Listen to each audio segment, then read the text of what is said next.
ตัสสะภะคะวะโตอะระหะโตสัมมาสัมพุทธัสสะนะโมตัสสะภะคะวะโตอะระหะโต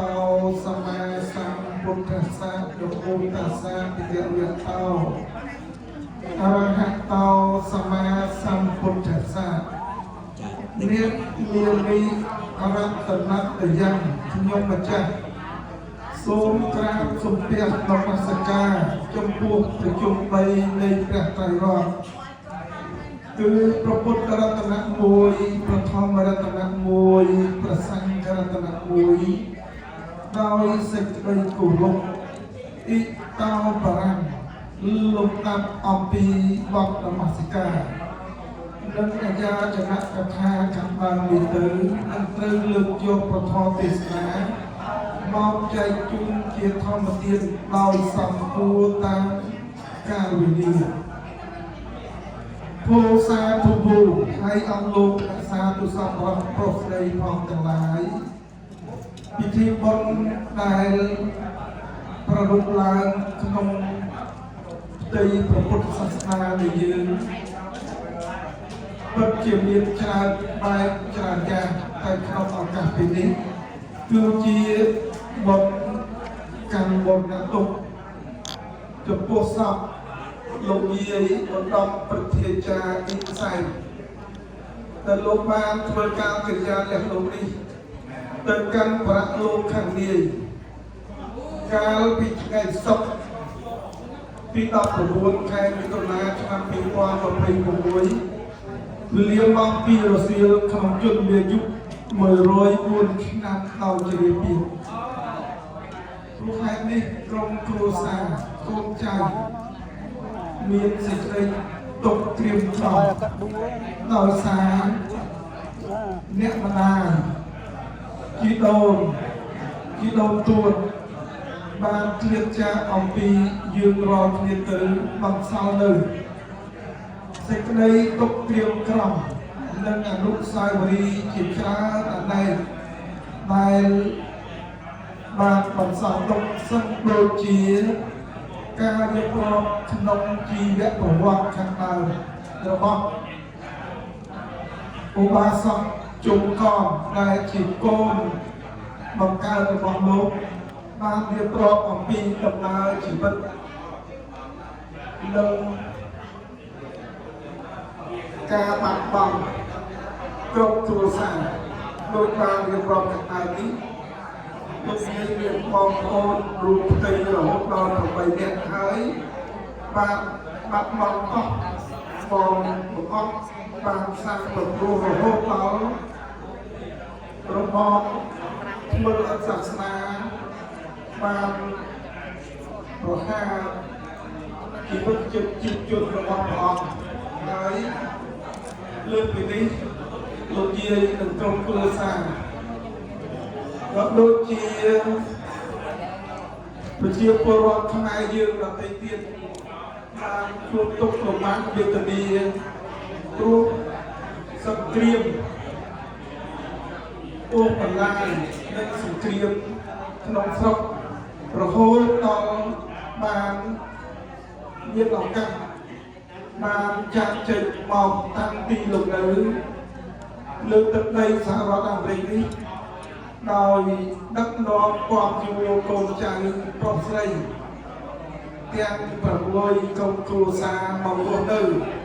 លើទឹកដីសហរដ្ឋអាមេរិកនេះគឺជាពលិកម្មដ៏ធំធេងដែលលោកឪពុកអ្នកម្ដាយបានប្រឹងប្រែងខ្លះខ្នែងឬបំរាស់អំពីដំណើរជីវិត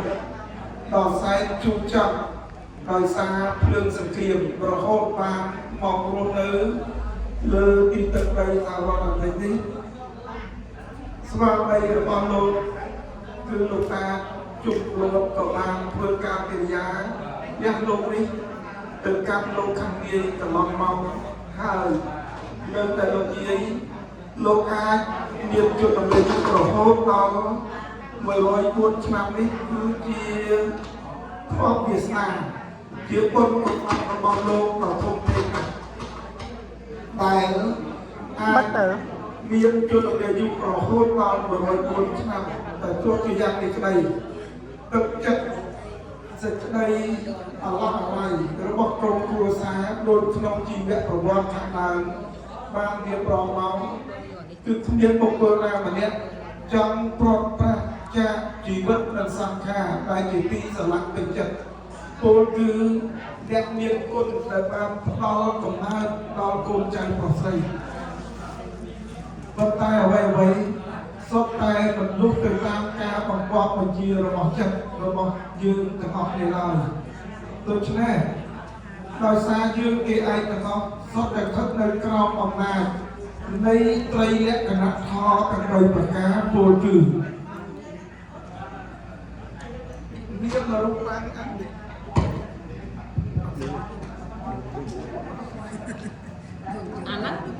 នាមរូបរាងអនិច្ចំនាមរូបមិនទៀងទាត់នាមរូបរាងទុក្ខំនាមនឹងរូបពោពេញដោយសេចក្តីទុក្ខនាមរូបរាងអនត្តានាមនឹងរូបមិនលុះទៅតាមការបង្កប់បញ្ជារបស់ចិត្តដូចជាចរិតចក្ខុភ្នែកស្រវឹងចរិតសោតោទៅជាហឹងឆន្ទៈទាំងតោស្មេបាក់ជារណកាយោកាយទុទ្រួនក្រំគ្រាទៅវិញនេះគឺជាសភាវៈធម៌ដែលជាបច្ច័យតតែងមកដោយសារយើងគេឯងទាំងអស់សុទ្ធតែរងអតិពលនៃជាតិជារាជាទីមរណៈជាតិតែក្នុងទីនេះពោលគឺកំណើតតែជាបច្ច័យតតែងឲ្យយើងកើតមកមានរូបរាងកាយហើយចរិយាការទទ្រង់ក្រំគ្រាក៏មានជាទីជំងឺទឹកកាត់ក៏ចូលមកបន្ត្រៀមសរីរៈរាងកាយទីបំផុតមរណៈគឺសេចក្តីស្លាប់នៅទីបំផុតនៃដំណើរជីវិតនេះគឺជាកត្តាសាស្ត្រានុម័តនៃក្រឹតក្រមធម្មជាតិប៉ុន្តែក្នុងឱកាសពេលនេះ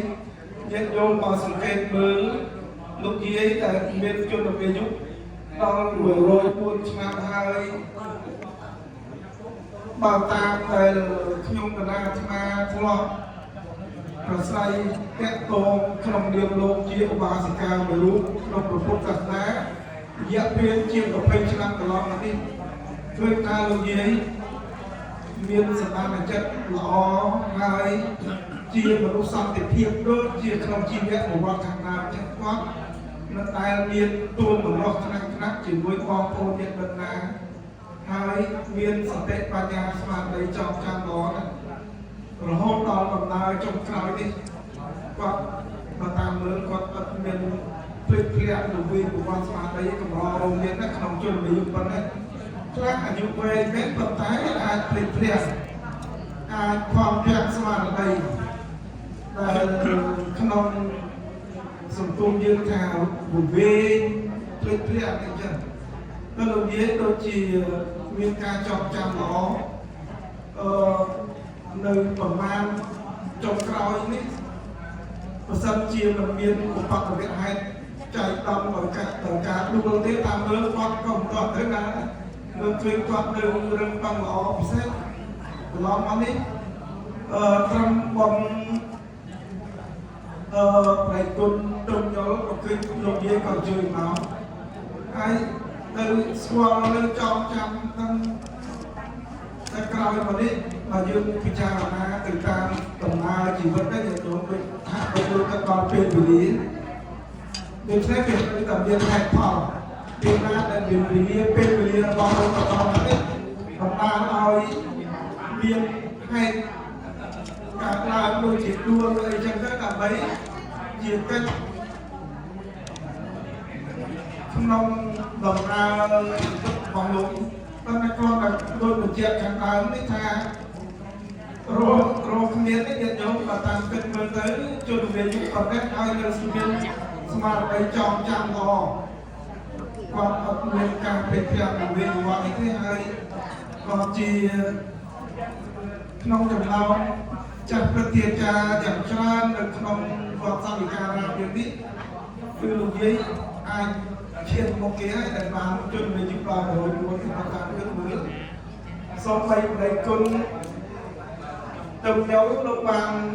95 ជាតិចូល96ទៅបានថ្មីដល់ប៉ុណ្ណេះអស្ចារ្យយើងយល់ហើយសំខាន់នេះយើងនៅមានអ្នកជនវាយុច្រើនហ្នឹងក៏បង្កើតតតិចហើយក្រុមរយៈពេលកន្លងមកជាង20ឆ្នាំនេះឥឡូវយើងគឺបានអស់ចាស់ទុំប្រធានចាទៅច្រើនហើយឥឡូវឃើញយំកែបថា98ហើយសួរគាត់ពីបញ្ជាក់ហើយយំយ៉ក៏ជិត90ហើយក៏បែរជាងក្បែរ90ដែរហើយយំប៉ុននោះបាន94របស់គាត់ដែរលោកតាកែប៉ុនប៉ុន្តែគាត់ថាយើងឥឡូវនេះដូចជាបាត់បង់ចាស់ទុំដល់ប្រតិចាយ៉ាងច្រើននៅក្នុងវត្តសង្ឃិការាមយើងនេះឥឡូវថ្ងៃនេះពេលនេះយើងមកជួបជុំគ្នាដើម្បីបំពេញបុណ្យកុសលជាកិច្ចជូនដំណើរ